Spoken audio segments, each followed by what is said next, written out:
They say you define beauty yourself and society will follow. Hi, everyone, and thank you for joining me on another episode of They Say It Takes a Village. With me today is Dubai-based Saudi supermodel and host, the gorgeous Ghaliah Amin. She's stopped by to talk to me about body positivity, the modeling industry in the region, and her amazing initiative, Ana Ghaliah. Ghaliah, Hi, Raya. thank you so much for coming on. Thank you for having me. I'm so Oh. happy I'm here. Me too, honestly. I feel like it was a while in the making between what's going on with you and this and the schedules. And I'm just so grateful that you're here. We made this happen. Yes, we did. It's always also in after hours. So it's always easy and nobody needs anybody, now. In a very secluded location. Yes, I feel we'll have to get into that story. How's it going? How's everything with you? Good. How's everything with you? Good. Just going along with all of this. I love what you're doing, Raya. It's Thank you. amazing, Thank fabulous. We need to hear more stories from our region. I think so too. I feel like, especially when it comes to people's experiences, the way that life is going. And I feel, especially in this region, it's growing so fast and so many people are in and out. To have that type of depth of experiences in under one platform is amazing. Yeah, it is. Yeah. Thank you so much for having me. My pleasure. Thank you so much for being here. So obviously, I'm going to sort of take you all the way back. You started off as a stylist. I did. Then you hosted a talk show. And of course, you're a model. Yeah. So you wear all of these hats. Yes, and I still do, but the styling thing is on the back burner a little bit. I guess the question is, who are you really? How do you define yourself? I was going to add one more thing when I saw the question. Yeah. When I was little in Saudi growing up, I wanted to be an actress. Oh, nice. And I kind of forgot about it. It went away. But then when my father passed away last year, we found all these homemade videos, family videos, where we were in our ski trip, and I come from a big family, so we're 10. So we're all sitting around the table, and my dad put it to vote that if I can or should become an actress or not. That's amazing. So he asked everyone. How old were you? I was, I think, 11 or 10. Yeah. I was really young. Yeah. And I was hiding my face. I was so shy. But you never know. It's still there. But ever since I was little, I wanted to be a TV presenter, an actress, a director, anything that got to do with media in general. This is what I really wanted to do. Yeah. And growing up, my family and my friends always used to think, they thought I looked like a model, but... Well, you're stunning. But they always used to tell me, if you want to be a model, you have to lose weight. So I never lost a lot of weight. Yeah. So I thought, why would I become a model? Life took me. I studied fine arts. I studied architecture and museum studies for my master's. And then after that, while I was studying my master's, I had a abaya line, just for fun with my friend. It was super exciting, something new I'm creating. So I love a challenge, obviously. I love it. Just don't stop. Try everything at least once. Yeah. If you try it, you fail at it, you move on. Absolutely. Or maybe you're good at it. So we started this abaya line, and graduating from my master's, I couldn't find a job in my field. I applied. It didn't work out for whatever reason. I don't know why. All my friends worked. I wanted to continue with my abayas. And then I met a friend and he's like, do you want to be a stylist? I didn't really know. I knew there were such things as stylists. What's a stylist? What's that? He's like, you do this and that, and you work with brands. I know about magazine stylists, but not a TV stylist. Okay. An image consultant, but a lot of hosts. So I went with the producer, and she's like, I'll give you 2 weeks. We'll test you, and we'll see how it goes. And all of a sudden, 2 years in, 3 years in, I have 20 shows. Wow. It was crazy. It was from 7 a.m. until 10 p.m. And this took you how long? 2 years? 2 to 3 years. I stayed on as a stylist for 4 to 5 years almost. That's incredible. And the TV, one of the producers, actually the head of the TV, saw me, and he's like, everyone like had a comment about my weight in one way or another. So even if it didn't affect me that much, I'm a happy person. I always like to have fun. So he's like, if you lose weight, I'll give you your own show. I'm like, okay. He's like, if you want like a show about losing weight, I'll give you that. But if you want a show about fashion, lose weight and come back. I'm like, I don't know. I don't care. Like, but I was going to say, how did you take that? What was your responses to things like that? I don't get really affected by it because it's happened to me so many times since I was like 10. Yeah. So it just like bounced, you know. I'm like, oh, he told me that. But usually they tell me that around other people. So the other person with me felt so uncomfortable. It was funny. Yeah. I'm like, it's okay, calm down. Yeah. I get that a lot. خلاص. Yeah. Like, haram, my friends try to defend me. I'm like, stop. And like, it's really no need. Like, what are you going to say? So then after a while, they saw Ashley Graham on it's a fashion, like a show about fashion, like a program on TV. Yeah. And they called me back and they're like, I think now you can like present the show. Yeah. Sort of. So yeah. The tables have turned. Yeah. Yeah. And I stayed on and I presented a show about fashion as a plus size, like a curvy model. Woman. Oh, so model. Okay. Like I've modeled a bit before that, but I didn't consider myself to be a model because I was never paid for it. Okay. You know, I got what you're saying. Yeah. When we were younger, like if I'm not getting paid for this, I'm not necessarily that. Exactly. Yeah. So I started my show and everything took off from there. That's amazing. Like became crazy. Yeah, it really did. I mean, you are obviously the first curve model from Saudi. Yes. I mean, you know, as we're both from sort of Arab sort of backgrounds, that's always, I mean, there's always going to be, you know, being a model, there's always a bit of a resistance to that type of profession. Of course, Then you add in an element, the fact that you are the first of a kind in Saudi. How was that like, or how was that experience like? At the beginning, people were really excited. Yeah. But what upset me, I didn't get a lot of backlash, to be very honest. Yeah. I got backlash because from like parents around me, not from the media, not from people on social media, like closer circle. Yeah. Like you want people to be fat, you're promoting being like obese. And like knowing me as a woman and even my sisters and many women around me, we lose and gain weight a lot. Absolutely. Most women. Most women. Say all women. I think the majority of women and men throughout their lives will always yo-yo up and down depending on whatever stage in life. Yeah, absolutely. What your body will look like. Like you can obviously decide and go on a strict diet, but who wants that? Nobody. Like if you want that for this month, do it. It's fine. Maybe you'll gain, maybe you'll lose. Everyone's yo-yoing. This is why what I add, like I want to explain to women and to girls, it's okay. Like whatever body weight you're in now, it's fine. Like be yourself, get dressed. This is what I love about modeling as a curvy woman. We're showing that women are in different shapes and sizes. Yeah. It's not at all, it has nothing to do with like promoting obesity. No, and I feel like that's exactly the opposite. I feel like you actually promote a very healthy lifestyle. I wanted to do that on purpose. Like I said, I wouldn't do like, or be a curve model or be on TV being a fuller, let's say bigger woman. Yeah. Without promoting that I exercise a lot. I've seen it. Because I do. Yeah. When I lose weight, when I gain weight, I'm always exercising. I'm always walking. I'm always moving. Yeah. So this is what I like to put out there to show. And a lot of women actually message me. They're like, you inspired us to go to the gym today. Because before, when I moved here, if I was bigger or had a different body shape, it was very uncomfortable to be in the gym with all the skinny people.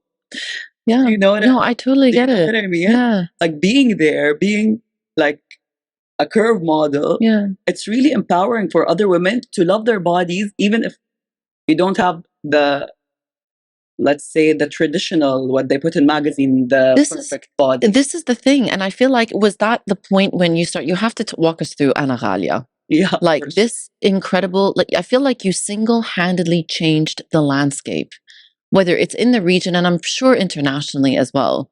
Like this, how did that come about? What was the ultimate goal of this? For Ana Ghaliah. Yeah. Ana Ghaliah is like, like the TV career obviously started everything, but the Ana Ghaliah came at the time where. So I just as a translation, I think it means I am precious. Precious. Yeah. So it's my name. Yeah, of course. Yeah, I love it. Yeah. So it came at a time where I started getting like comments from executives in the TV that you're bigger, you're bigger. So I had to put it on TV. Yeah. That we're all different. We don't have to be the same. No. To be smart, to be beautiful, to be active, to be all these things. Yeah. So I decided to like give my name to my friends and the people, a lot of people, designers, people I work with, women with different backgrounds. And I started the initiative that's Ana Ghaliah. So I asked my sisters to send me a video saying Ana Ghaliah. And it's funny because when they say the name, they're like, but it's you. Like, no, say it as use it as the embodiment of Ghaliah. It's like you are precious. Yes. But it took off and it was really nice. And now I have a show on my Instagram Live. It's called Ana Ghaliah, and I interview different women. Yeah. And I would love to have you on it, of course, Raya. Yeah, definitely. After you come back. Exactly.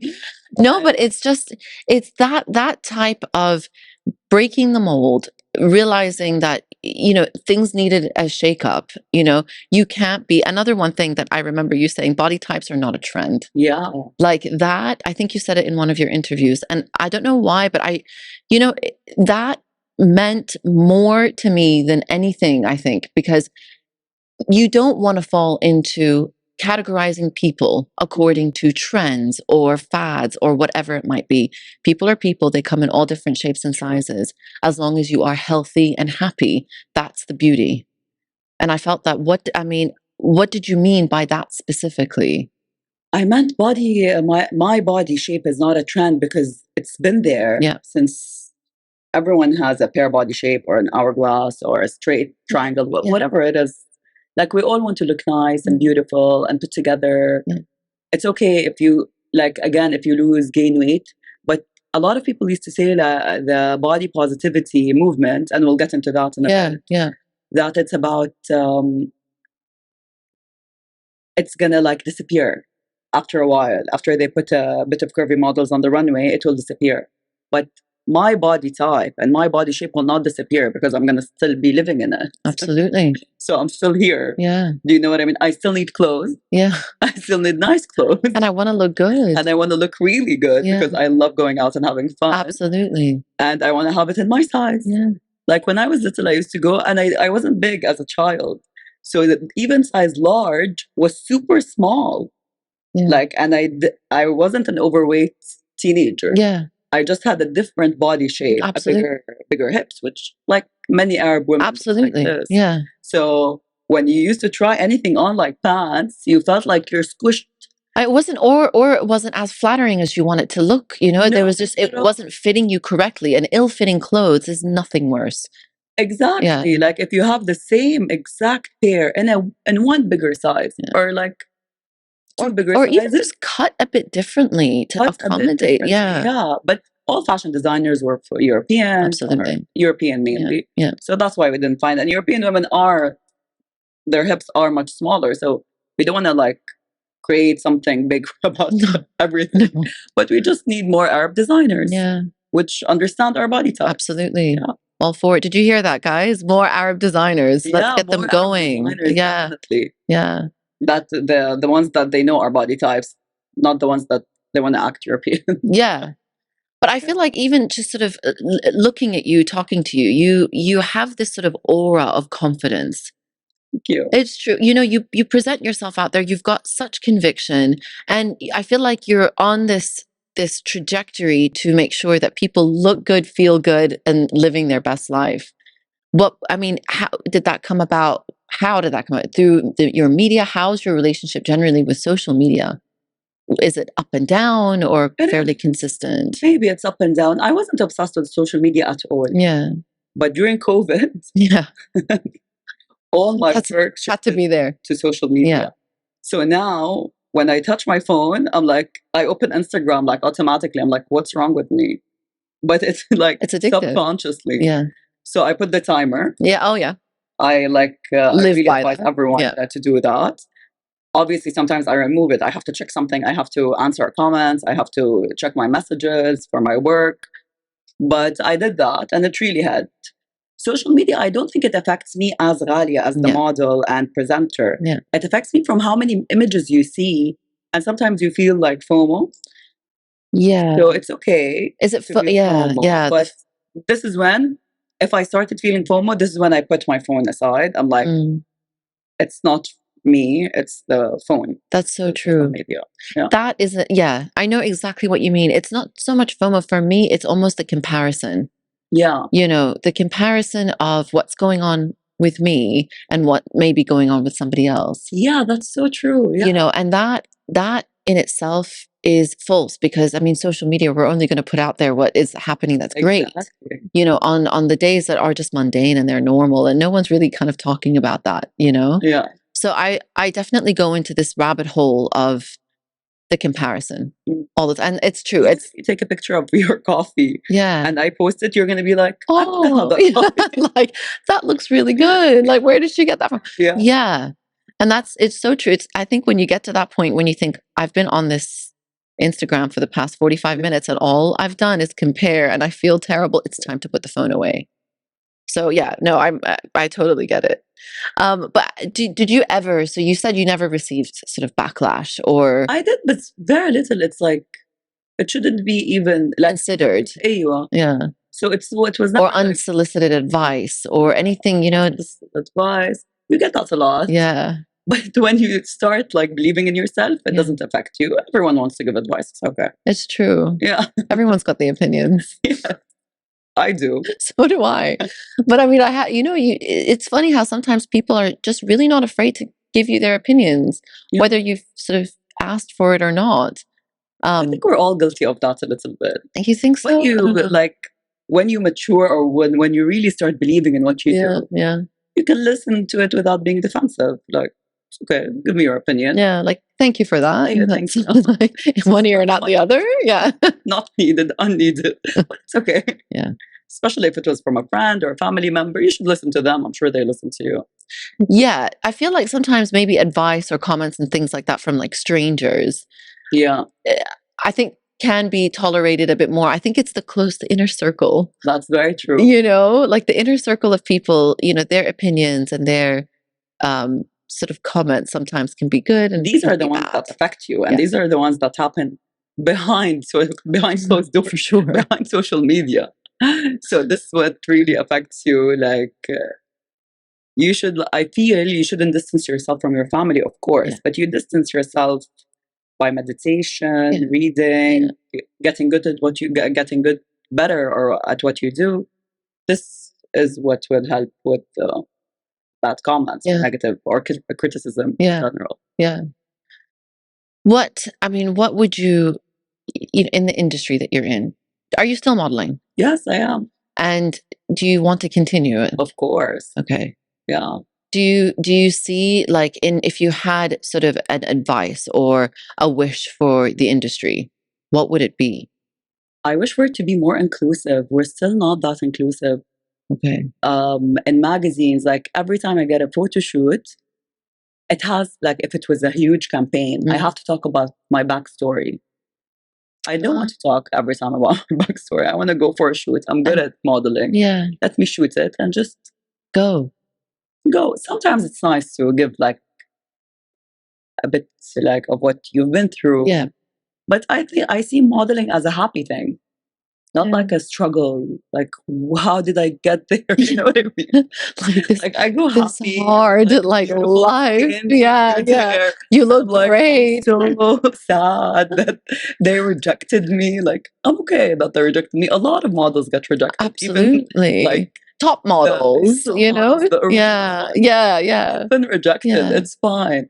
So it has to be all the story behind it. But maybe because I have a voice. Yeah. So that's why they want to hear it from me.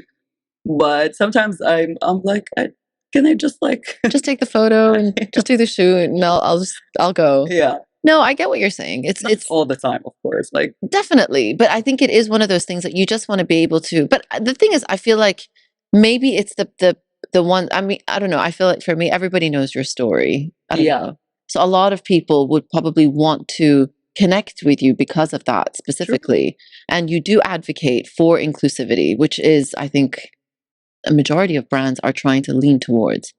So, I mean, I hope you're not having to tell your story more. Yeah. No, I love telling my story. Yeah. Don't get me wrong. I'm here to tell my story.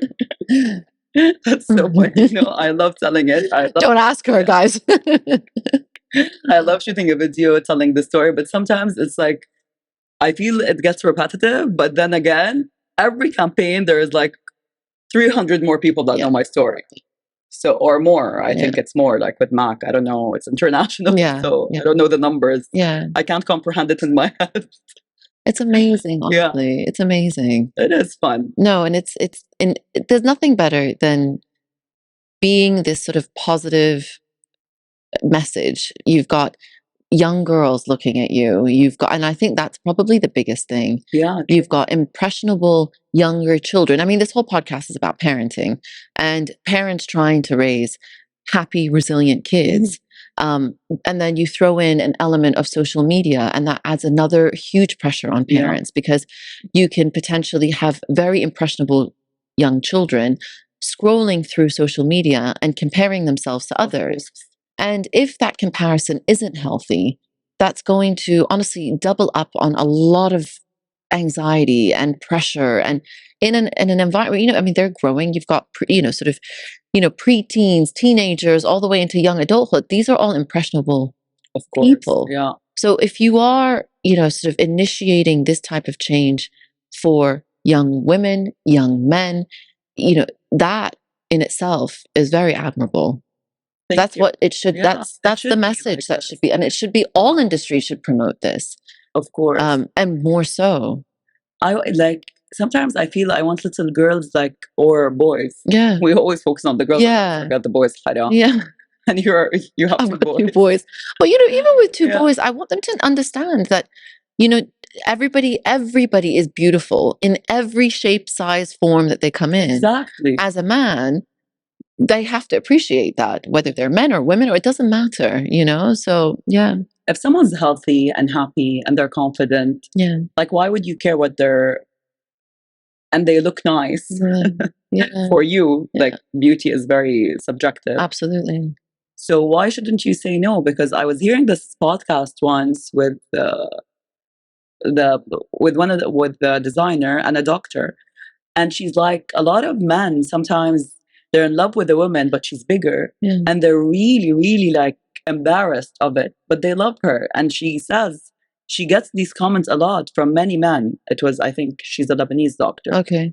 So it was really very hurtful. Imagine you're in this situation and the person loves you, but they just want you to lose weight. So it becomes a bit shallow. Absolutely. There's nothing more shallower. And that's the thing. And it's just kind of if you love somebody, you love them for who they are. And as long as, they are making healthy, good decisions, nobody Even is sometimes you love people who don't make healthy, good decisions. Absolutely. But I think, I feel like what you are doing is, there is a point where you have said, this is who I am, but I am healthy. I promote a very healthy lifestyle. There's nothing in this that I'm going to, I'm not going to yo-yo diet and starve myself, but I'm not also going to go and, do drive-throughs and, things all day. So it's one of that having that balance and that duality of living your healthy lifestyle, looking great and feeling good. Yeah, true. I feel that message needs to be more out there. It needs to be propagated. And it's sad if it isn't. These unrealistic standards and, that whole... And I just want to say one thing, like, social media isn't real. Like, kids don't understand this, because how can you? Like, we used to believe in what we saw in cartoons and series and films. Like, I thought when I was 6 that the actors are acting right in front of me. So... Of course, you're 6. But now when you have kids like looking at social media when they're 7, 8, or the YouTube channels, it is really difficult to like separate Yeah. reality from acting or what's going on. So moms have to really like sit their children down and explain to them this is not real. But maybe they should do a show about it. I know it's really getting out of hand. It The really is. anxiety Yeah. between children, it's getting really scary. And they call them like the super peer. So they've got, you know, because obviously the complete abundance of exposure. So you've got, whether it's Instagram or TikTok or YouTube or whatever, these people are putting on their lives, but of course the best versions. Yeah. And like you said, these boys and girls are watching and thinking, my life isn't that way. I don't look like that. I don't have this. And now more than ever, apparently, sort of this level of teenage anxiety and depression is at a sky high. It is. And it's got to stop. It's got to stop. You know, it doesn't, how are you going to build the next generation? I mean, we always talk about this resilience, you know, to have resilience. And a lot of it, like, let's face it, I mean, we are a superficial world. How we look and what we wear and things like, people are interested for sure. And we used to get like put down or like negative thoughts only from magazines and TV. Absolutely. Now they have it everywhere. Everywhere they look. Like not just an ad on the street or media or film. Yeah. No, like literally everywhere, which is scary. Yeah. So bring on more campaigns, Ana Ghaliah, all the way. We should do that. That's why I like always say advocate for inclusivity. Like, or someone, I don't mind like people say, let's put this photos edited. It's not.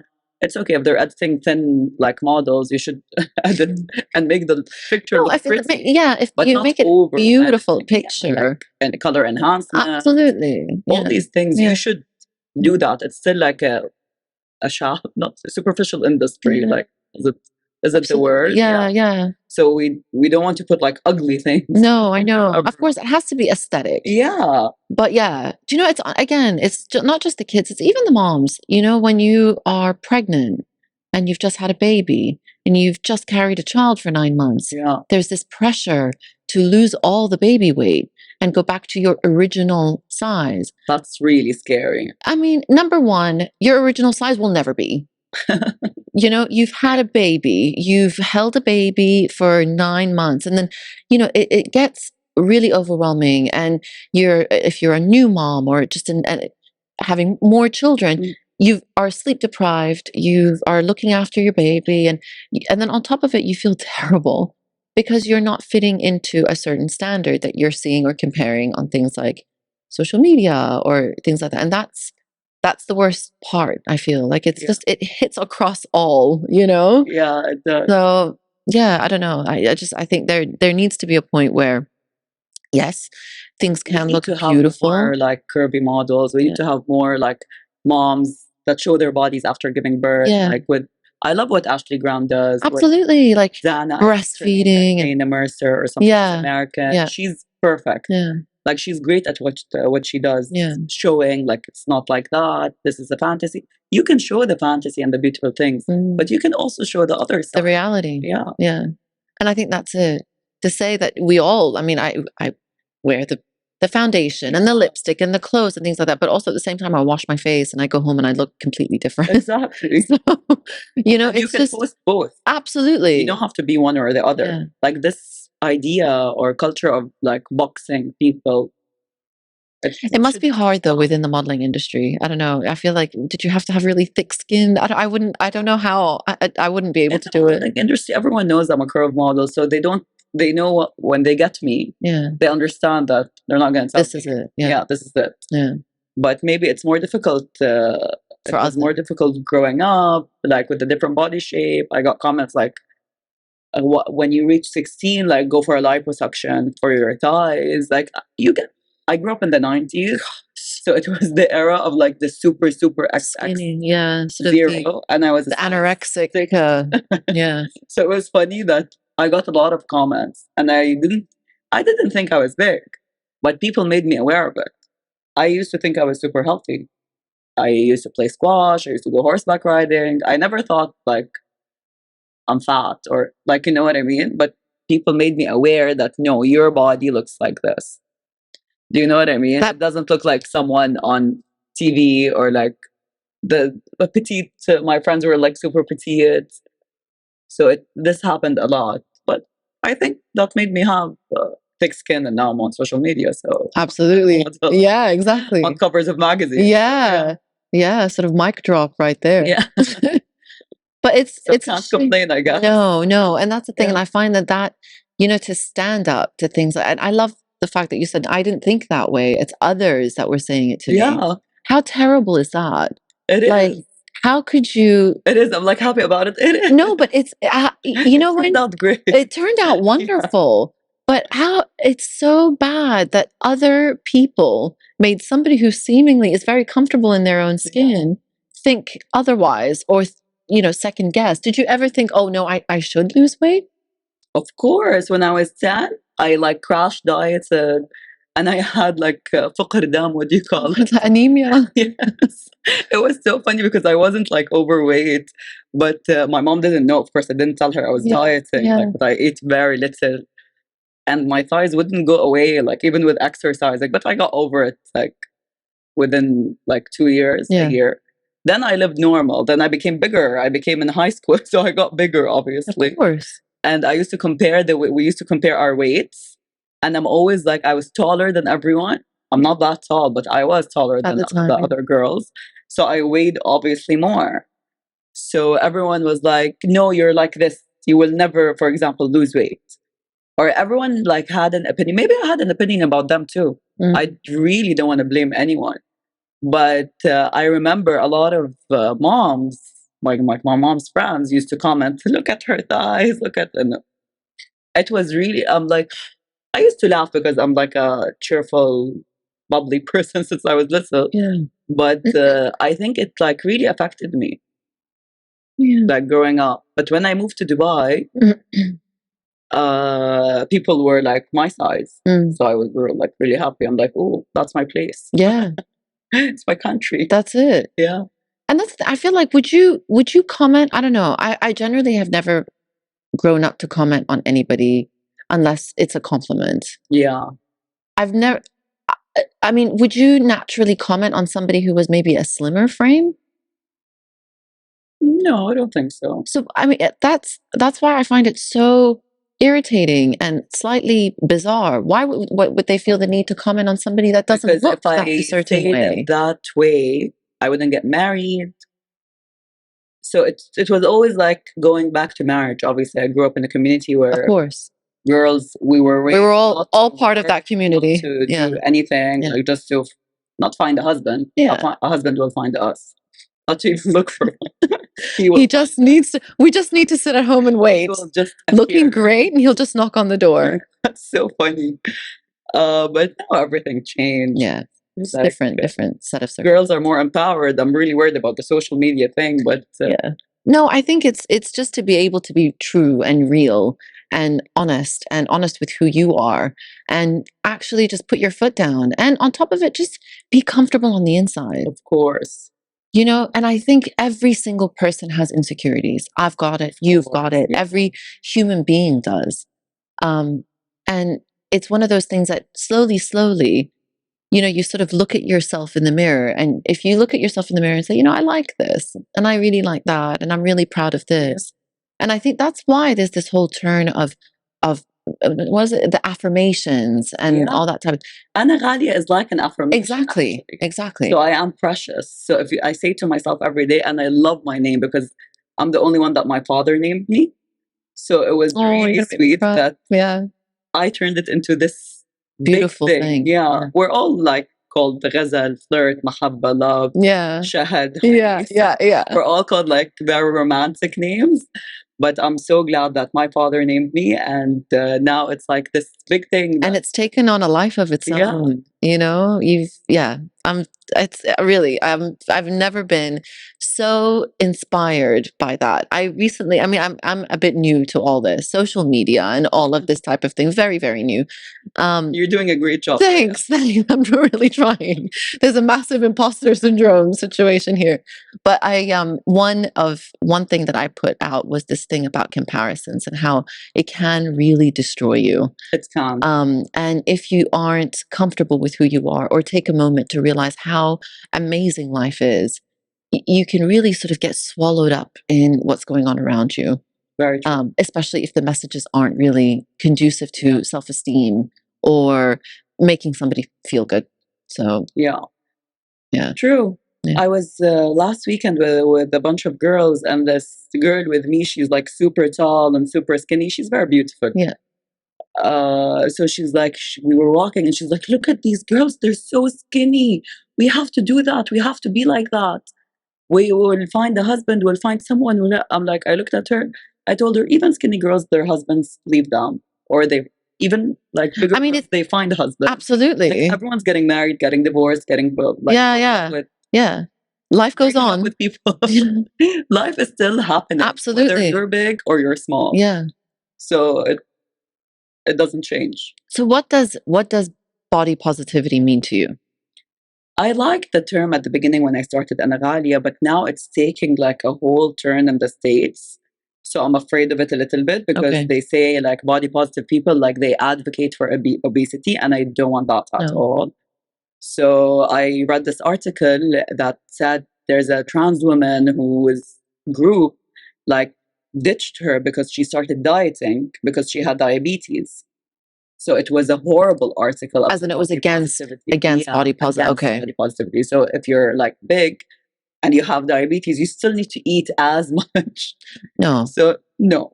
I decided to have my own definition of body positivity, which is body positivity, which is be comfortable with the weight you're in and with your own body. Yeah. Like what you said, without comparison. Yeah. And it's your body. Yeah. Who are you comparing yourself to? Who put the standards? Yeah. The paintings and museums, the women were a bit bigger. Absolutely. Much bigger, not bigger. Yeah. Than what we see in media, magazines now, on TV, on social media, on Instagram, on TikTok, like the list goes on. So who are we comparing ourselves to?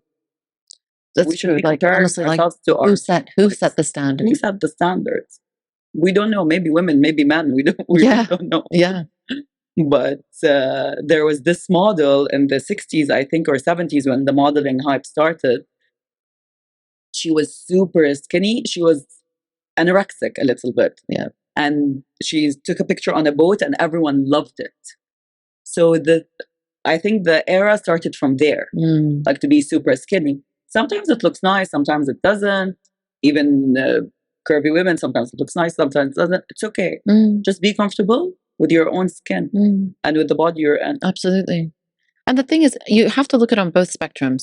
You don't want to go on either end. You don't want to be anorexic and have an eating disorder, and versus on the other side as well. It's also an eating disorder. Exactly. Yeah. So it's one of those things you have to kind of go somewhere in the middle to maintain health. You know, you want to avoid the diabetes. You want to also avoid, sort of complete depletion. If you're, sort of got, anorexia or, that sort of on the other end of the spectrum. So as long as you are feeling good, staying active, you feel you're healthy, you're sort of hitting your goals, mind, body, and soul kind of thing. True. Staying active is more important than like being feeling good. Yeah. Because we don't feel good every day, none of us. Oh yeah. But honestly, if you active will make you feel good. And honestly, if I've now associated any activity, physical activity, to mental clarity. Yeah. That's so true. I'm generally quite wound up as a human being. Sort of, I get a bit of anxiety, but the moment if I feel like I'll do a bit of a run, or I do a walk, or I don't do it like religiously. Yeah. But whenever I do, it's as if I've just gone through like a really nice meditation session or whatever, but that just works for me. Yeah. True. So I use whatever it is to keep my mind more calm, and it gives that, release of endorphins, and it makes me feel good. So yes, activity. And staying active won't make you lose weight. No. It will make you just it will have you, how does the sentence go? It will make you have a clearer mind. Absolutely. That's as simple as that, which we all need now. Yeah. I feel with social media, with ads all over the streets, with everything constantly in your face, images, which is our brain records this. So with walking, not listening to anything when you walk, or if you want to listen to something, it really clears your mind. Yeah. So that's it. Also, I mean, I'm a big advocate of like staying active. Staying active. Yeah, no, honestly, it's really good. We did a few episodes on sleep, children's sleep. Yeah. And one of the big ones is to get them active because they have a better restorative sleep at night. That's nice. And that's just like 20 to 40 minutes of just, physical activity. Yeah. I stay active to sleep well. Honestly, it's the same. No, but really, if you raise that heart rate a little bit, you sleep better, you live better. So we can't. I mean, back in the day, we used to walk everywhere, but now we've got cars and all that. So we don't walk. So we should. Okay, I'm going to switch gears a little bit. Okay. What was the highest point of your career? Or what is the highest point of your career? Not that it's, in the past. It's still didn't happen. No. Okay. It was so far. Yeah, so far I have like good campaigns that I'm very proud of, like the Mac campaign. Yeah. The Level app, the Level Shoes app launch. I was on it. It's amazing. The Gap campaign. Yeah. I was next to incredible women. Like, I'm so happy that I was next to them. Like, very honored. I feel so many. Yeah. The Mac campaign is the latest. Yeah. It's amazing. I mean, Mac is huge. Like, from every airport, my friends send me like, it's amazing. Honestly, it's amazing. It must be surreal seeing it, though. It is. I'm like, I went to the store in Dubai Mall. I'm like, can I take a picture with it? I asked the lady. She's like, why? I'm like, because that's me. She called the manager and everyone came out. I'm like, I'm so sorry. I'm not dressed like that now. I'm not like in Street Fighter. No, but still, it's beautiful. But it was a really nice campaign, and shooting in El Balad, where I'm from. That must have been amazing. It was surreal. Like, back to Saudi, back where I couldn't drive. And I loved driving. I don't know, as a kid. Like, acting and driving. Yeah, well, I mean, so now you're doing both. Yeah, I'm driving everywhere. Yeah, I drove here. Yes, score. No, that's amazing. With the Mac campaign, I think that's it for this month. The Mac campaign, I mean, that's wild though. Mac is not a joke. Yeah, it was huge. It was really nice. Everyone was happy. The team were mainly female. Yeah. And our director was like, we're all women. And we're like, yeah. It was really exciting. These female-led industries, that nothing beats them, honestly, because they know what women want. Yeah. And it's, you kind of, from woman to woman, of course it's going to be successful. Yeah. See more of that as well, sort of female power. I feel like everyone in the studio is probably thinking like, what's going on? What would you say is the lowest point? I had this moment where I just wanted to like stop everything. Like, I don't want to be on TV. I think I had one shoot under my way. And I had a friend, he's a comedian, and we were standing, we were talking. And he's like, Ghaliah, you should do this, you should do that, you should do this, you should. I like his advice. Yeah. Like, he comes from the same background, like as a comedian, not as a model. So, and he's a TV host also. He's like, you should do that. Let's talk to Madrimi and this person. I'll send your CV. I'm like, I think I'm done. And the look on his face. How long ago was this? It's very long ago. Okay. 6 years ago. Okay. More. Yeah. More. And he looked and he just stayed quiet. Like, how can you say that? Like, when I said that, he was just like, he got like, khalas. But why did you say it? I don't know. Like, the waiting, the not getting some jobs. Although I got many of the jobs I auditioned for, or the shoots. But it was just like, should I want that? Because I come from a background where my family, like, I have a master's degree in art history and museum studies. And they thought it's not that smart to be like, to talk about fashion. Like, it always comes with the guilt. If you're a model, you should be something that's more like traditionally intellectual. Exactly. Yeah. So you should be in art, you should be in like Hayat al-Thaqafa. We didn't have that at the time. Like, we had like 2 women maybe working there. Yeah. So I'm like, maybe I should do something like with my academic background. As in just to do a complete change. Yeah, like complete, full on 180. So then I didn't. Good. He scared me. Like the look on his face scared me. That's nice. Because he believed in me, and I just destroyed it. So I'm like, I think other people believe in me too, so I'll just keep going. That's the thing, they say it's just that one person that pushes, and that gives you that huge motivation. And that's what really makes all the change. We're not that close, but he was so excited for me to do a lot of things. And so you shocked him when you're like, no, I think I'm going to sit out. It was the most depressive moment. He's like, what's wrong with her? Oh, it's funny. Now when I look at it.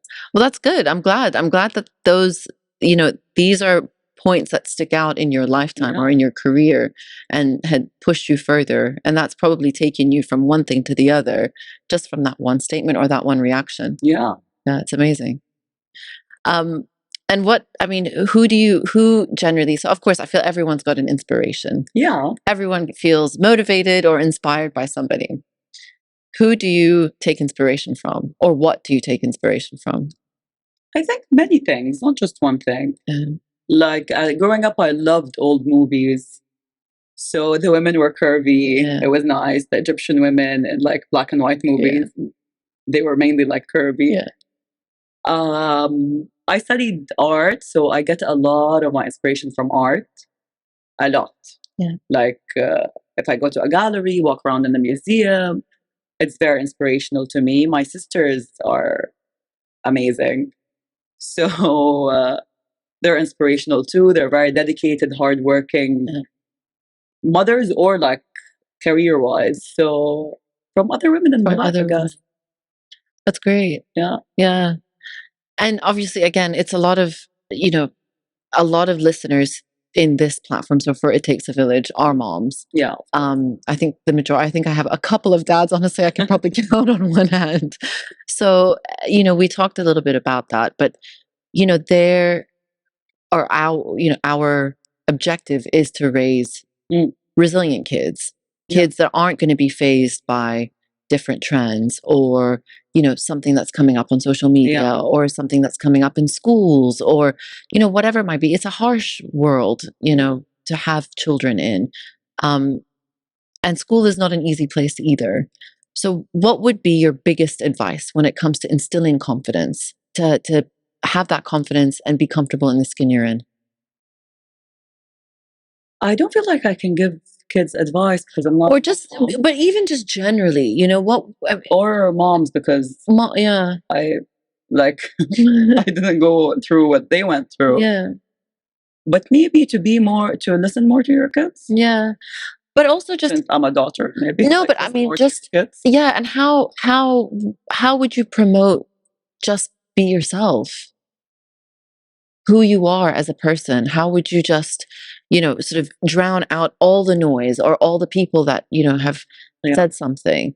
How do you find that sort of strength to do that? Not a lot of people can.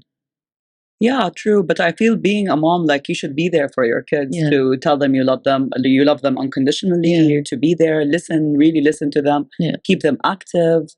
All these things will make them confident, like make them better, make them think of themselves as like good humans. So good little humans. Good little humans. So it's hard. It is very difficult. So I can't imagine really. Do you get a lot of little girls sort of coming up to you and saying to you, "Oh, you're my hero and I love you"? I get on social media that they're very happy that I'm doing what I'm doing. I don't know how old they are, but I think they're teenagers. Okay. So they get excited, like, how did you start? Where did you start? They're so excited about modeling because now anyone like can be a model. So it's really exciting for them. I give them some tips. Yeah. I don't know if it helps or not. But it's good. I mean, it's the fact that there is that level of, communication that is there, and it's all positive. So it's wonderful. We always talk about self-care. I don't know why every time anyone comes on here, I always ask, I'm always so intrigued about what does self-care look like for somebody like you, for example. What do you do when you are overwhelmed and want to just decompress? I meditate. Okay. Dr. Saliha, she's from Dubai, psychologist, you know her. I love her. She did the 11 minutes breathing technique. Okay. So this is really helpful. Okay. You just put I the have to alarm check it out. and you breathe for 11 minutes, like you close your eyes. And you concentrate on just your breath. Yeah. This helps you like declutter your mind. I don't know if you have a lot of thoughts. I do. Like it helps you like calm it down. So I think because it brings you back to the present moment if you're like focusing on your breath. Yeah. And I read a lot. I love reading. What else? It's like I had a lot of anxiety like 3 years ago, prior to COVID, strangely enough. Mm. And it was my first time to feel anxious about anything in my life. And my younger niece, I was like, it's my first time being anxious. She's like 9 years younger than me. She's like, are you serious? Like you've never felt it before? Like, no. Like I felt upset. I know I'm sad. Yeah. But I didn't feel anxious. Was there something that was bothering you? My dad got really sick, so it became like a thing. So it was overwhelming. So it started happening throughout the 2 years I've been in. Mm. That's why I got into breathing, meditation, like all these things, and it really helped. But at the beginning, I thought, who cares? Yeah, like I'm not going to breathe for 11 minutes. Exactly. Yeah. But breathing, I know people like say breathe. Honestly, a lot, but it's the most important thing that will get you back into your body, and that's what's important because you live inside your body. Absolutely. It is something that you need to look after. Yeah. But it's true. I've never tried the breathing. I need to. I don't know. I haven't gone into meditation yet, but I know I should. Just breathe for 11 minutes. I fall asleep. Okay, that's good. That's so nice. That's why the alarm is on. You have something to do. 11 minutes and then you wake up. Yeah. And of course, what's next? What can we expect? I'll keep it like it's on hush hush. Okay, all right, cool. That's in the next 5 years on social media. Okay, amazing. Yeah, Ghaliah, I feel like we've come up to the end. Yeah, I've like held you in here. Very nice conversation. Well, thank you so much. But I always end it. So I started it with a quote, and I always end it with one, but not from me, from the guest. So do you have one? Of course. I was just actually in the Abu Dhabi book fair, and I presented the book The Alchemist by Paulo Coelho. Yeah. It's inspired by Alf Layla wa Layla. I don't want anyone Arabic to get angry. Because I had a lot of comments that he stole the story from Alf Layla wa Layla, Paulo Coelho, or got inspired and he didn't thank them. So The Alchemist was inspired by Alf Layla wa Layla. It was. It definitely was. So I have a quote from that book since I presented it last week in the book fair. Okay. And it goes, when you want something, all the universe conspires in helping you achieve it. I love it. Me too. I love it. Yeah. And I feel that this is what happened to me. Yeah. You had something in your mind. Yeah. And it sort of all the stars aligned and pushed you forward. Yeah. Doesn't get better. It does not. I hope so. I hope it does. No, it will. It will. I mean, yes, it will keep getting better and better. But no, we'll definitely, you have to keep us posted. I will, for sure. This has been such a pleasure. Thank you. Thank you so much. Honestly, I feel like I've got this huge smile on my face throughout the whole time. I'm like, my eyes to the I was just like, okay, and tell me more. But thank you so much. Thank you for coming on. Thank you for your time. And I can't wait to sort of do more things, hopefully, in the future. Thank you for listening to They Say It Takes a Village. I hope you enjoyed today's episode. I look forward to bringing you another one next week. Don't forget, please subscribe, rate, and review so I can reach and help even more parents. And if you've got a topic that you'd like me to cover, please head over to my Instagram page, ittakesavillage.me, and drop me a line.